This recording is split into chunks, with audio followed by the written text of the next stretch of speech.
Welcome everyone, and welcome to another DGB Group Live webinar. I'm Pedro Zimmer, your host, and today I'm joined by Lev Gantly, partner at Phillip Lee LLP and specialist in international and domestic climate law. Today, Lev will help us understand Article 6 of the Paris Agreement and why it is so important for us. But before we begin, a bit of housekeeping. If you're watching us through the DGB website, there is a backup link for this live stream. If anything happens, you can just click the link down the link below and keep watching us on our backup stream. If you do have any questions during this webinar, you can also ask them. There is a form right next to us, right next to the video right now that you can use to ask your questions. We'll try to go over all of them, but if we do run out of time, we'll do our best to make answers available afterwards. Besides this webinar, DGB Group has also prepared a complimentary ebook explaining Article 6 in full detail, and you can access it through our website. Just click on Resources, Ebooks, and it's available there. Now, without further ado, let's meet our guest speaker, Lev. Lev, it's great to have you here. Thank you so much for your time. And could you tell us a bit about you and your background? Yeah, no, sure. Happy to. Thanks for having me. So I'm a partner at Phillip Lee LLP. We're a law firm headquartered in Dublin, Ireland. We've got an office in London as well. Most of my practice is under English law, and the practice really focuses on project-based carbon markets. So we work with project developers, investors, insurance companies, and most types of entities in the value chain. So we help advise on project structuring, contract negotiations, Article 6 risk allocation, and everything related to that. That sounds great. And just on a personal note, a little bit of curiosity, what got you interested in working in environmental law specifically? Well, I spent the first 6 years of my career as an aircraft finance lawyer, actually, and I sort of suffered an early midlife crisis probably about 7-8 years ago. And I tried to find a way to sort of apply a transactional and finance-based skill set that I developed over a 6-year period towards the sort of the climate and sustainability agenda. I initially worked in renewable energy project finance, renewable energy corporate power purchase agreements, just general industry type role. And slowly transitioned into project-based carbon markets because they're very interesting. I was very curious. It's a fascinating space. It's extremely fast-paced. There's a lot of developments. It's very, very international. And I think a lot of people in this space are really passionate about climate mitigation. And so, yeah, I'm really pleased to be here. Well, that's great to hear. And certainly it is a very fast-paced environment with a lot of changes and a lot of things developing very fast. And given that, just to make sure that we're all on the same page before we start delving into the details of Article 6, could you tell us a bit about what is the Paris Agreement, how it came about, and why we should care about it? Well, the Paris Agreement is an agreement that was signed under the auspices of the UNFCCC, so the United Nations Framework Convention for Climate Change.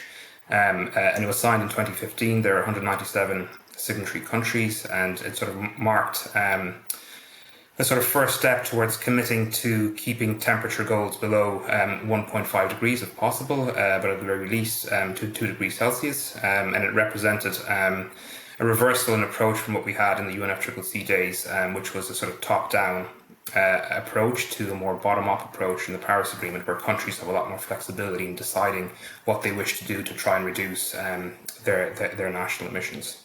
And there's a lot of different features of the Paris Agreement, but I think a lot of focus at the moment on many aspects of it, but one of those areas is definitely Article 6 and has been for the last nearly 10 years. Exactly. And why is Article 6 such an important area of focus of the Paris Agreement? And actually, what is Article 6? What it constitutes, this article? Yeah, so it's the only market-based mechanism that is integrated into the Paris Agreement. And it's about Article 6 is about a page long, and it consists of 8 sub-articles.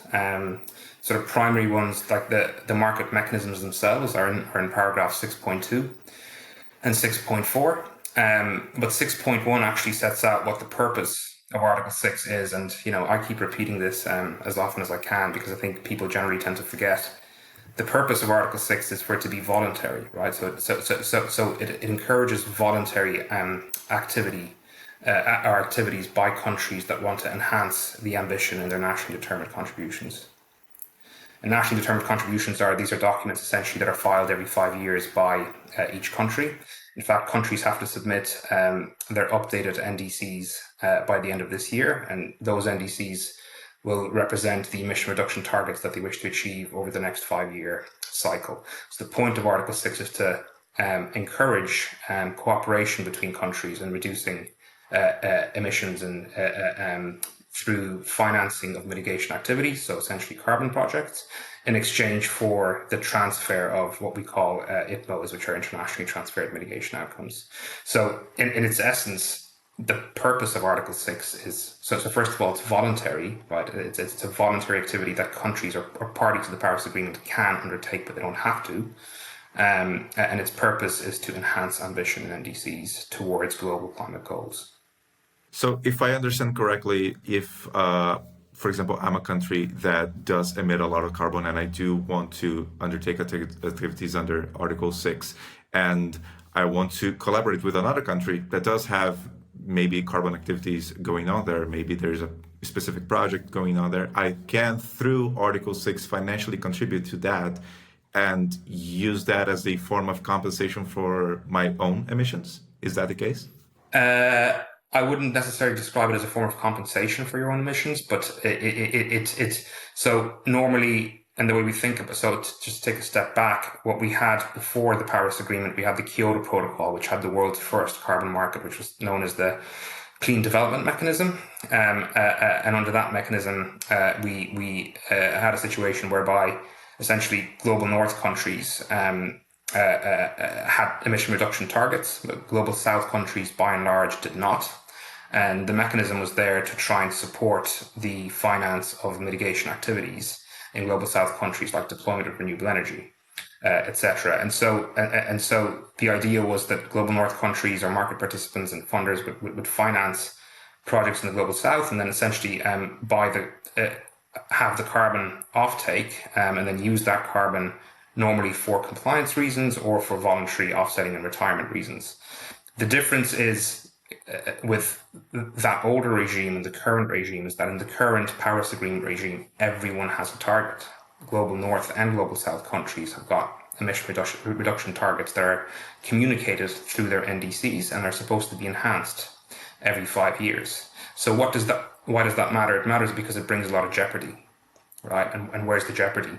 The jeopardy is in the fact that global south countries have to be very careful in terms of what they are authorizing for finance purposes under Article 6, because when they do that, and they're exporting the carbon under the Article 6 regime, they have to apply what's called the corresponding adjustment, which is an accounting adjustment to their national emissions ledger. Whereby they have to account for the fact that they cannot count that exported and sold ton for their own national emissions reporting in accordance with their NDCs.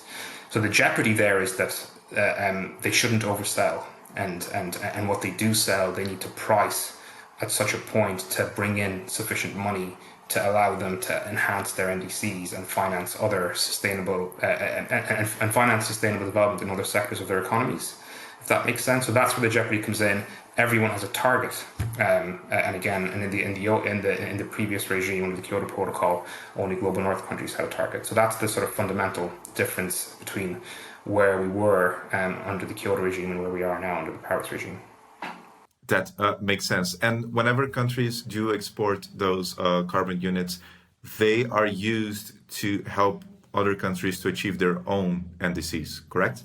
Yes, that is one of the use cases. There are essentially 3 use cases. So host countries, when we say host countries, we mean the countries where the projects are located. So host countries can authorize mitigation outcomes. Mitigation outcomes are essentially carbon credits that come from mitigation activities, which are carbon projects. So that's UN speak for credits and projects. So host countries can authorize mitigation outcomes for 3 different types of use cases. The first, as you correctly identified, is for use by the financing or the purchasing country towards achievement of its NDC. The second use case is what's described as other international mitigation purposes, which the market generally understands to be other international schemes. The primary current example of which is CORSIA, which is the Carbon Offsetting and Reduction Scheme for international aviation. And the third use case is what's known as other purposes. And other purposes is the market generally understands to be for voluntary use by corporates. So those are the three primary use cases, and it's at the host country's sole and absolute discretion to decide which use case it's authorizing the export for, and it can be all three, or it can be just two, or it can be any one. Right. And with that accounting that you mentioned before, any host country in which the projects are being executed cannot use any exported credits for their own goals. So basically, we avoid double counting with this process, correct? Yeah, that's right. So it's enshrined in Article 6 that, a really critical component of it is environmental integrity. And environmental integrity, one of the sort of principal features of that is ensuring there's no double claiming or double counting of the mitigation outcomes. So to ensure that in all three use cases, when a host country authorizes, it needs to apply a corresponding adjustment. So it needs to adjust its ledger to ensure that it isn't counting the unit that it's sold, irrespective of the use case for which it's sold it for. Right. And I would like to talk a little bit about the specific carbon credits for the ITMOs. We already have a lot of carbon credits in the market right now. What is the specific difference between carbon credits that can be used for the countries to achieve their own NDCs and the carbon credits that cannot do that? So I think if I'm not mistaken, what you're asking is what's the difference between sort of credits that we see in the voluntary carbon market and Article 6 credits. ITMOs, exactly. Yeah. So voluntary market credits are credits that are issued by voluntary standards like ACR and Vera and Gold Standard and CAR and others, and those are essentially developed by private project developers. They don't necessarily need the involvement of the host country government. In some cases they will, because depending on the project type, they might need environmental approvals to be implemented and carried out.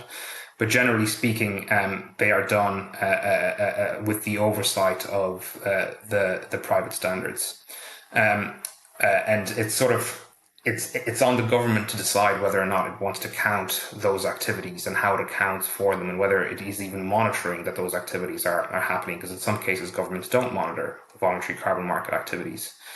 Under Article 6, it necessarily always needs to be the case that the activities are known by the host country government, and secondly, they are authorized for export. So there's two things that can happen. The first is that they are authorized for export towards one of the three use cases. Or the second thing that can happen is that a host country decides, actually, we want to approve this project, but we want to actually claim the emission reduction or removal benefits that the project is causing to occur for our own NDC. And those are called mitigation contribution emission reductions. So the mitigation activities that are being financed are contributing towards the host country's NDC. You don't have to correspondingly adjust the mitigation contribution unit types. But you do have to adjust the exported ITMOs, or internationally transferred mitigation outcomes, the ones that are exported for one of the three use cases. Does that make sense? And so it may be the case, and we're starting to see this more and more, it may be the case that voluntary carbon market projects, so the ones that are registered with the private standards, some of them are seeking recognition and authorization by host country governments. So we're slowly starting to see, I wouldn't go as far as to say convergence, but definitely interaction between the voluntary carbon market world and the Article 6 frameworks. Right. This was actually one of my follow-up questions, because if ITMOs are a actually an opportunity for host countries to export those carbon credits. They are also an opportunity for private project companies that are operating in those countries to maybe collaborate with this country and create a project which can generate those ITMOs. Is that already happening? Is that something that is there an example of a project that is already doing that today? Yeah, I mean, there's certainly a few examples. I think the first and possibly only recorded actual ITMO transfers between Thailand and Switzerland, where there was a trade announced earlier this year for an electric bus scheme, I think in Bangkok, where the Swiss government essentially funded that activity, and the Thai government transferred the mitigation outcomes. But I just want to go back to the words that you used. I want to focus in on what I said earlier. So you're talking about opportunities for host country governments, and I think that's absolutely right. There's an opportunity there to promote sustainable development of certain economic sectors, and bring in finance through Article 6. But there's also jeopardy, right? That's the point. There's jeopardy with this because host countries need to also achieve their NDCs, and I keep going back to that because it's important, because people forget. And I think there's a lot of people that have been in this market for a lot longer than me, and in the CDM days, as I mentioned, there was less focus on emissions in host countries because they didn't have targets, but now they do. So there's that opportunity, but also jeopardy element that I think both need to be borne front of mind when we're discussing Article 6 projects. And what are the consequences on that? If we're talking about jeopardy, let's say a country is exporting and it's not using those ITMOs for their own NDCs. What can happen to this country? What are the consequences of it? Well, so the consequences of it are really, I think, this. If it oversells, it runs the risk of not achieving its NDC, not achieving the ambitions that it set out in its NDC, which, remember, are the 5-year cyclical climate action plans, essentially, that each country has to submit. Now, what are the penalties under the Paris Agreement for doing that? Well, there aren't any. So what's the downside in selling as much as you can and bringing as much financing as possible? I think it's the loss of the integrity of the system.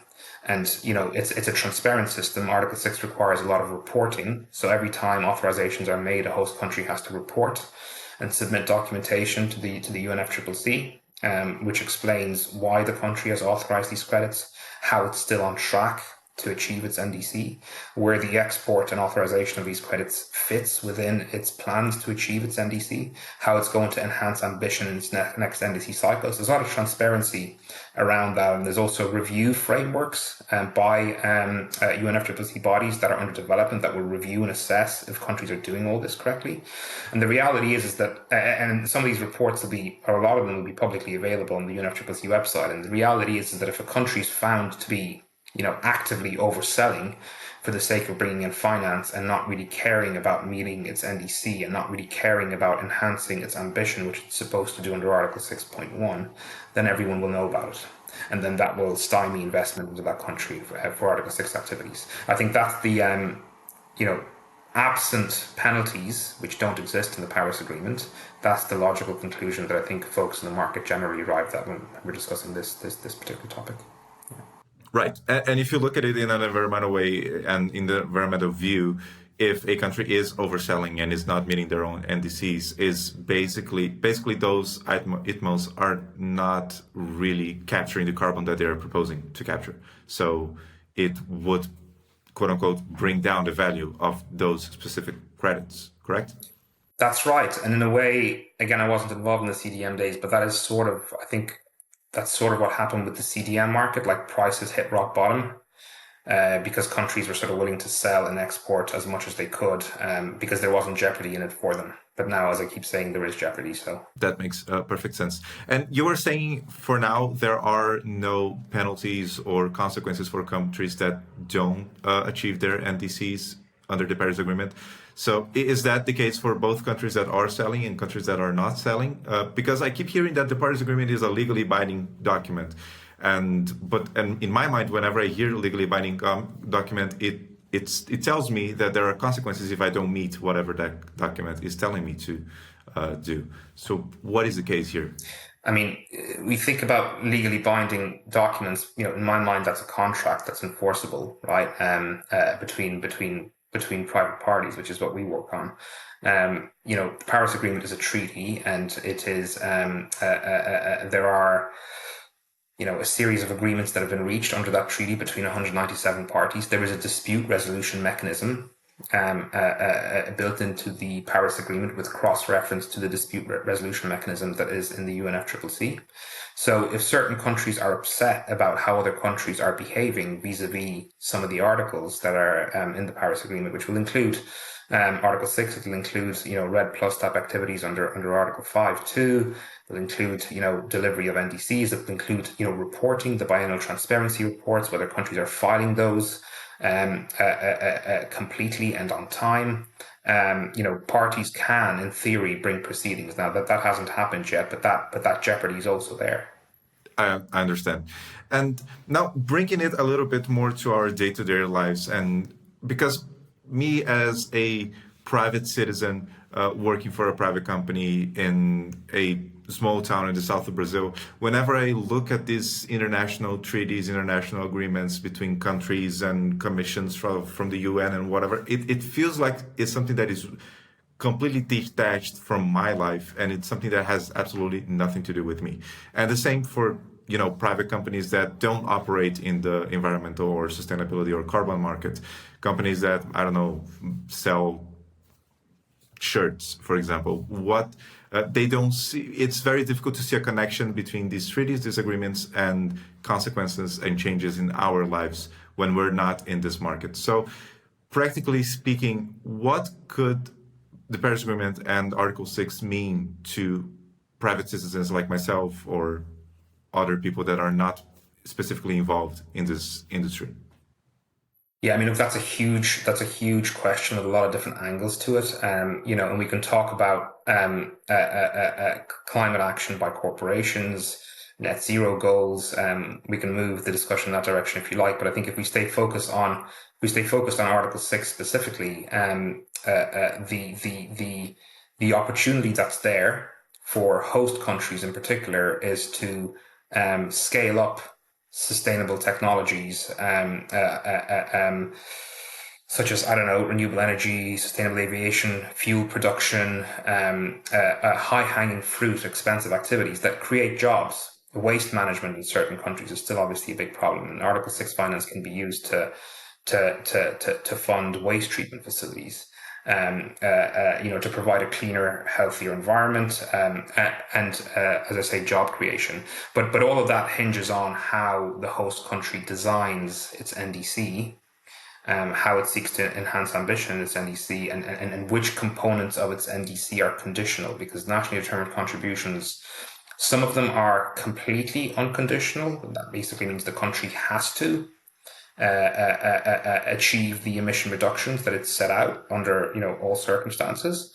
But many countries, particularly countries in the global south, have got large what we call conditional components to their NDCs, and the conditionality, so they'll have unconditional parts and conditional parts. And the unconditional parts, so that, for example, they'll say, we promise to reduce unconditionally reduce 10% of our emissions from the forestry sector, so they have to go and do that.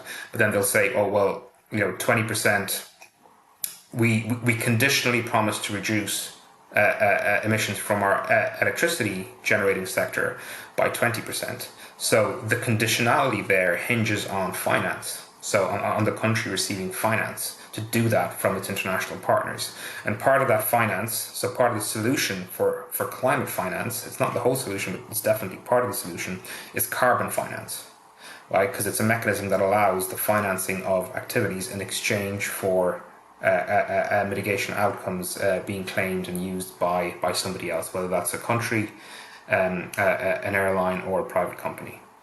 That makes sense. And it kind of answers also the second part of my question, which we go into, net zero goals and commitments from private companies, because it is also going to depend on each country's NDCs and how to decide to enforce them. So, of course, this is a question that I imagine it must be very difficult to answer because there are 195 different ones. But when we're talking about, on that note, when we're talking about a whole country's emissions, what is taken into account for that calculation? Are we talking about also emissions by private companies that are operating in that country? And when those private companies are compensating for those emissions, is that accounted for as well? How is that calculation happening? Look, every country takes a different approach. The thing that countries have to do is report on how they are tracking against their NDC. So, and every country, as I keep saying, will have a different NDC with different sectors of their economies covered and included in that NDC. And so it has to, monitor, measure, and report on the emissions profiles of those particular economic sectors, and then report those in its biannual transparency reports to the UNFCCC. So the countries have to do those. They have to cover those economic sectors. So if the private companies you're talking about fit within those economic sectors, then the answer is yes. Some countries will try and measure and calculate their entire emissions, irrespective of what's included in their NDC and what's not. But they don't have to do that. I think they're doing that for, I suppose, developing frameworks and moving forward, and how they're looking to enhance ambition in their next, because in the next NDC cycle, they might include the sectors of their economy that weren't in the previous cycle, but they want to have the data to understand where their emissions are at. So it just depends again on what approach the country's taken. But for the purposes of each 5-yearly NDC cycle, what matters is that the country is measuring as accurately as possible the emissions from those economic sectors that are within its then applicable NDC cycle, if that makes sense. That makes sense. But you mentioned also as well that each country will have their own way of measuring those emissions. Is there any kind of maybe a third party auditioning that those auditing those emissions or those calculations, or we're just taking each country's word for it?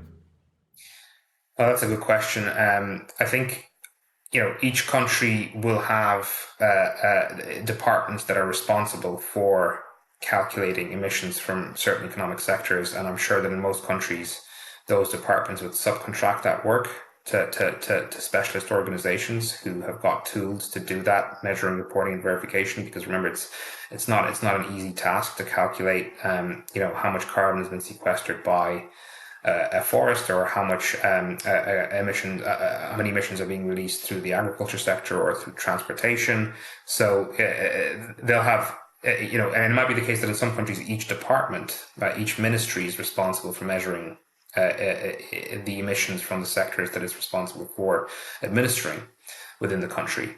And in terms of how that gets verified and checked by the UNFCCC, I'm not quite sure. I think the biannual transparency reports, when they're delivered, they are cross-examined and checked by UNFCCC bodies for consistency and verification in terms of what they're supposed to, ensuring that they contain the information that they're supposed to contain. Does that, Pedro, answer your question? It does. A little bit. I mean, it is a more technical question and a more technical process, but it's good to know that, I mean, there is at least someone checking those reports, because it might, especially when we're talking about a process that includes financial incentives. I think that those that actually care about the environment, we want to hear if those are... Well, sorry, hang on. That's a slightly separate question in relation to checking the reporting on Article 6 activities versus checking the data on compliance with NDC. So for Article 6, there is a technical expert review process, right, which is actually the details of which are still being negotiated in terms of how it's going to look. But the idea is that every time a country authorizes the export of carbon, it's supposed to submit a bunch of reports. Those reports include things like initial information, agreed electronic format, annual information, etc.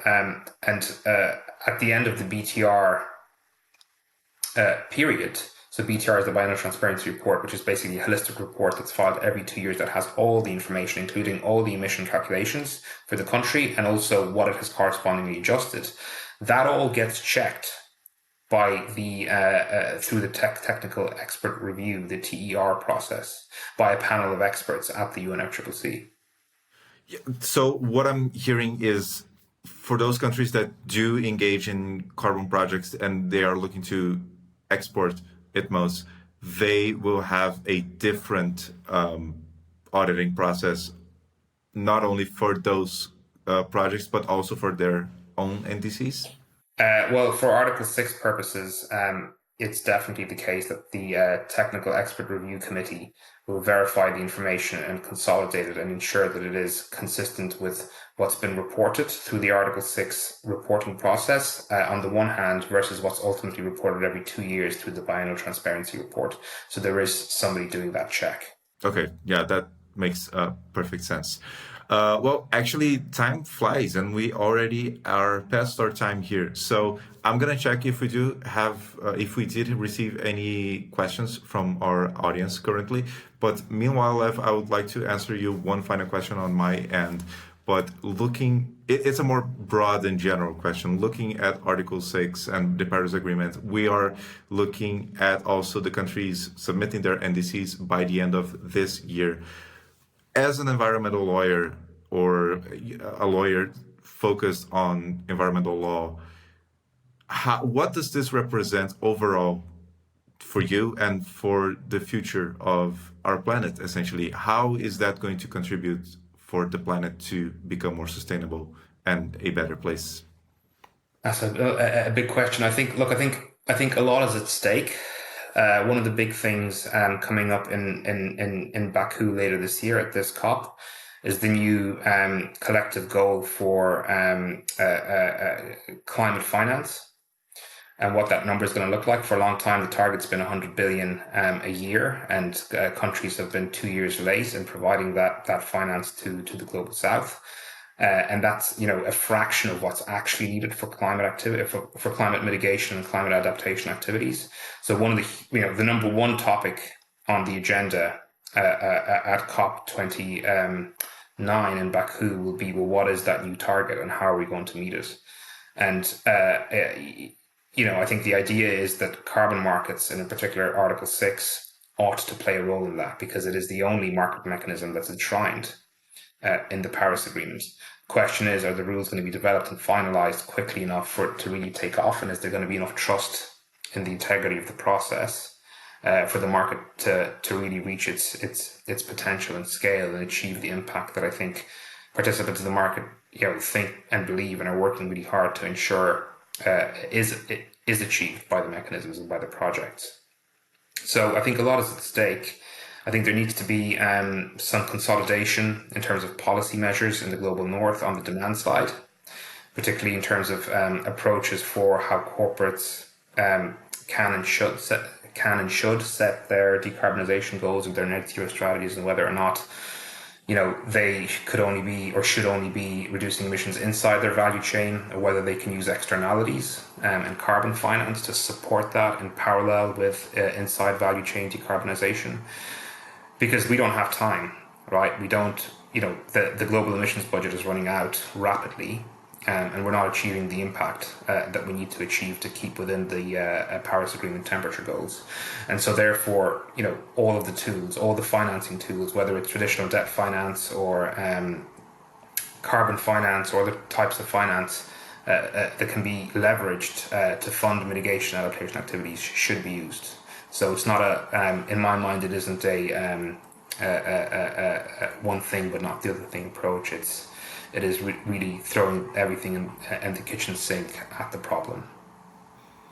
That is exactly what the case looks like. And well, I'm on the optimistic side. After all, we have 195 countries agreeing or something, and I think that's remarkable. But we are running out of time, as you say, and we do expect to see some really interesting developments on that end. We do have a question from the audience, and the question is, we have no name attached to it. The question is, given that Article 6 is still under development and many host countries don't have the infrastructure to issue corresponding adjustments, how realistic is it to expect VCM projects to require this? And how would you address the claim of double counting when a host country and a corporation count the same carbon unit? I think there's two parts to that question. I think the first part really is, is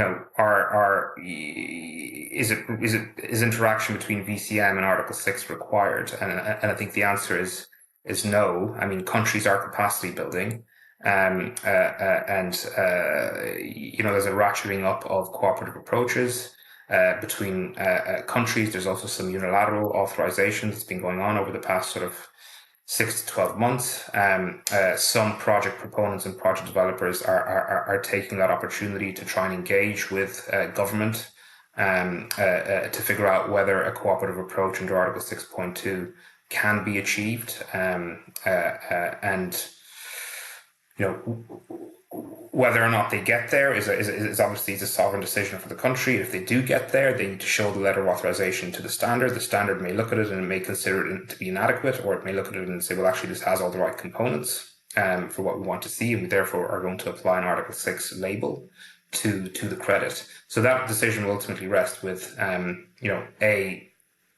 the project developer procure a letter of authorization with the right ingredients under a cooperative approach from the host country, and does that letter of authorization and associated documentation fit within the rules that have been set by the standard with which the project is registered? And sorry, Pedro, just remind me the second part of that question. It was how would you address the claim of double counting when a host country and corporation counts the same?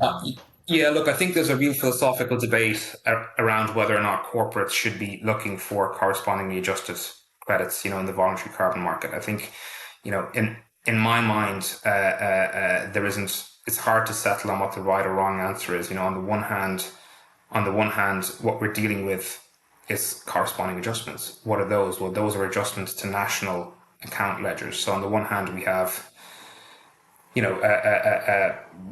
national emissions ledger of a country, and on the other hand, we have a private an emissions ledger of a private corporation. Those are two different accounting systems. It's the same thing in my mind, and I think we get too bogged down in this actually, because we've had the same issue not the same issue, but the same sort of effect in the renewable energy world for a long time. And nobody really even makes a song and dance about it. So I'll give you an example. I'm based in Dublin. It's pretty windy here a lot of the time. And we have a lot of corporates in Ireland, Amazon, Google, Microsoft, etc. They all have corporate power purchase agreements in place with wind farms around the country. Yeah, and on a very windy day, they might say, oh, today, 79 or 70% of our electricity has been renewable electricity because it's been really, really windy in Ireland today. And at the same time, if you go on the electricity market operator website, you'll see that Ireland's emissions from its electricity sector are really low because 70% of the power is coming from wind. So you've got the country claiming emissions or lower emissions on the same day as the corporate, two different accounting systems, but nobody complains about double claiming or double counting there. And so I think it's a real debate. On the other side of that debate, you've got the argument from corporates that say, well, no, we do want corresponding adjustments because we want to make sure that there's environmental integrity, that the units aren't being claimed twice, and we want to make sure that the host country is enhancing its ambition. We want it to adjust its ledger and make sure that it still achieves its NDC, and therefore we're forcing it. But by having it apply corresponding adjustment, we are forcing it to enhance its ambition and do more. And I think there's merit to both arguments, and I don't think anyone really has the right answer, and it's a debate that sort of keeps rolling. That makes sense. And on that same note, it's a very similar question, and I think you kind of already answered it with this and with a comment that you made on the first question that I asked in the beginning of this webinar. But I think maybe it's good to revisit this. We have a question from Melissa Lindsay, which actually will be joining us for a webinar in the close future here at TGB, which we will be talking about purchasing carbon credits and carbon units. But her question is, if 6.2 credits with a letter of approval are voluntarily retired, is the corresponding adjustment accounted for anywhere, or it just raises government ambition? So if a credit with a corresponding adjustment under 6.2 is retired, what does that cause the host country to do? I'm not really sure I follow the question. Could you just read it out again, Pedro? Sure. So if that carbon credit with a letter of approval is voluntarily retired, is the corresponding adjustment accounted for anywhere, or it just raises the country's Well, emission? I think part of the problem that we have at the moment is that there are almost no correspondingly adjusted credits. The issue is that when what we've seen in the market to date is that the letters of authorization that are issued, they talk about, credits that will be adjusted at some point in the future. And that really falls on the definition of first transfer and how first transfer is defined, right? Because first transfer is the trigger for the host country to make the corresponding adjustment at some point in time. The big question is that is still under discussion is when is that corresponding adjustment definitively made? And I think the answer at the moment that most people arrive at is that it's irrevocably made when the biannual transparency report is submitted. And so, in theory, that is when the countries will have definitively adjusted their national ledger when that BTR is submitted. It's somewhat problematic though, because that could leave a 1, 2, 3 year gap between when the letter of authorization is issued and a correspondingly adjustable but not yet adjusted unit is retired. So there's a timing mismatch there, and I think that's something that the SBSTA and the SBM for 6.2 and 6.4 respectively are aware of, and I think they're going to try and refine some of that, if not this COP, probably over the next few years, because it is a bit of an issue that there's such a material potential time lag. Makes perfect sense.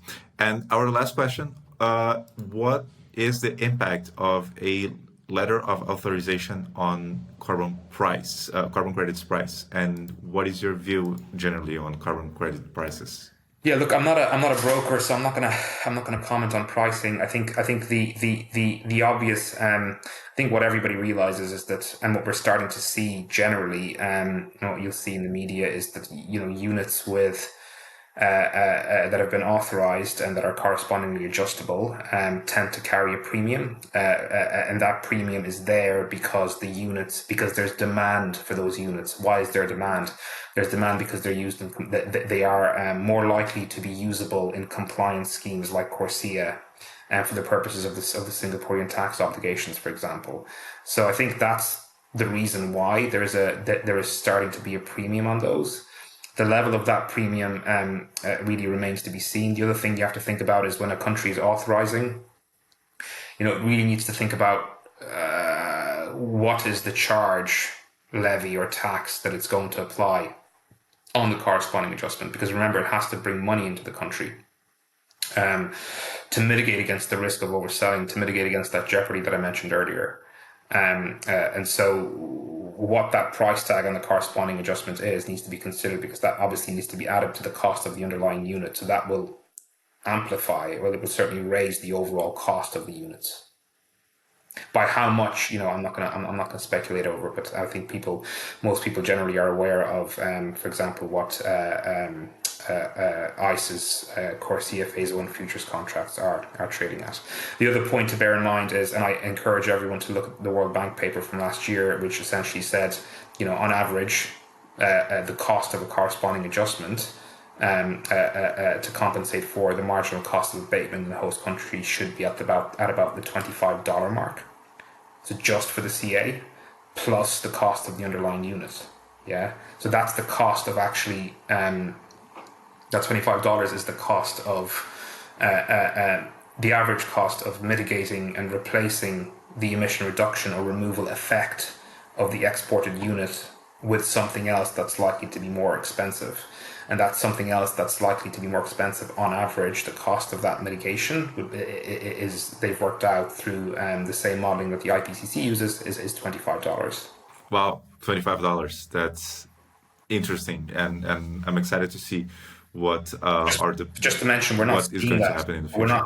We're not seeing that yet. We're seeing much lower prices Well, of course, being put on corresponding adjustments by host countries. Yeah, we're seeing, Kenya, Ghana, others, $4 or $5 mark. right. Well, I believe that we will have more indications and more information as time goes on and the market develops, essentially, because this is a new thing. So things are still developing, of course. Well, we are actually 16 minutes past our time. So if we do have any other questions, we'll address them and let you know at a later date and maybe send you an answer via email.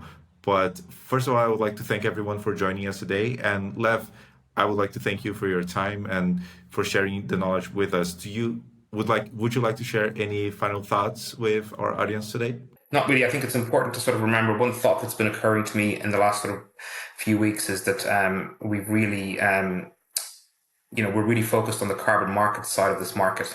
People use the word carbon market a lot, and I think that puts the emphasis on the use case for the carbon, and it puts the emphasis on corporate net zero trajectories and everything else. And I think what we've forgotten about is really this should be a project finance market, because if we are to deliver on the quality and integrity that everyone's hoping for and everyone is promising to deliver, the cost of these projects are going to go up, and we need finance. So I think we need to sort of try and refocus. If we want to unlock that quality supply, particularly under Article 6, we need to focus more on project finance and who's going to finance the capex of these projects. Because I think the sort of liquidity piece will reliably come at the back end of that once there is supply unlock, quality supply unlock, and that's going to cost, that's going to require more than spot purchases and pay on delivery forwards. It's going to require real finance of physical projects. Yeah. So I think that's a thought that's been occurring to me over the last few weeks. It's become apparent that I think we've probably forgotten about that a little bit, but so much focus on the quality and integrity issues, and so much focus on the lack of liquidity and corporate use cases in the debates about SBTI, what it should and shouldn't do. I think we've really forgotten that at the heart of this is actually enhancement of ambition in NDCs and project finance deployment of mitigation activities. So I think that's my Of course. leading point. No, I think that's a great point. After all, the actual projects are actually delivering the product, which is the carbon removal, which is a sustainable development. So that makes perfect sense. And on that note, I would like to thank you again, Lev, for sharing your time with us today. I would like to thank everyone that has joined and followed this webinar. And I would like to also let you guys know again, remember you guys, that if you do want to read a little bit more about Article 6 and review some of the concepts that we have visited here today, we do have an ebook here at the DGB Group website that you can download. Just go over to resources, ebooks, and you'll find that ebook regarding Article 6 along with other ebooks right there ready for you to download. And with that said, I would like to again thank everyone and wish you a good rest of your day. Until next time.